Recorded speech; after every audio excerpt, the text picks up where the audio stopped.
కుమారులారా, ఏమిటి మీ ఇద్దరి మధ్య వివాదం? ఎవరు మాట్లాడనే? సిద్ధార్థ, నువ్వు మాట్లాడు.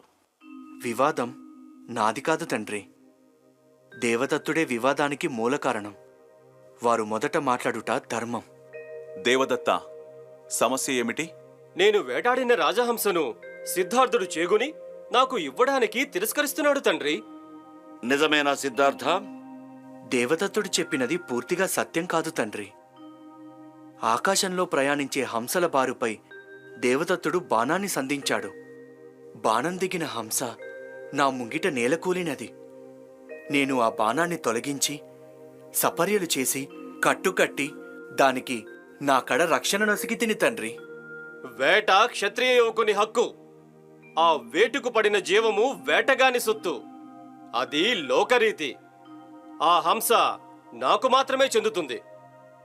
ఆ హంస వేటకు బలి అయి ప్రాణం విడిచిన దేవదత్తునికి చెందును. వారి బాణము హంసను గాయపరిచి దాని వేగమును మాత్రమే హరించినది, ప్రాణమును కాదు. విగతజీవి మాత్రమే వేటగాని హక్కు. దానిని రక్షించి ప్రాణము నిలిపిన నేను ఆ హంసకు హక్కుదారును. కుమారా, సిద్ధార్థ, నీ చేతికా గాయమేమి? నిన్ను గాయపరిచిన ఆ ధూర్తుడెవరు? వేరెవరో కాదు తండ్రి. అయితే దేవదత్తుడా? ఏమి దేవదత్త నీ ధూర్తవర్తనము? మన్నించండి తండ్రి, ఈ గాయము ఎవరో చేసినది కాదు. మరి? బాణము నాటిన రాజహంస వెలవెలలాడుతూ నేలకూలినది.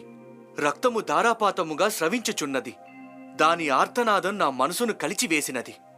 హంస నుండి బాణమును పెరికి ఆ బాధ నా స్వానుభవము కొరకు బాణముతో నేనే స్వయముగా లోతుగా నాటుకుంటిని. ఆ క్షణమున బాధ తీవ్రత, ప్రాణము విలువ తెలుసుకుంటిని. హంస నేను ఇరువురము ఒకే అనుభవాన్ని, వేదనను భరించాము తండ్రి.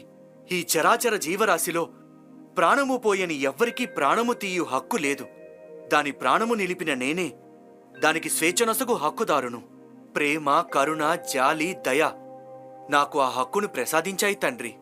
నాయకవర్య, న్యాయాధీశ, ఏమీ మీ తీర్పు?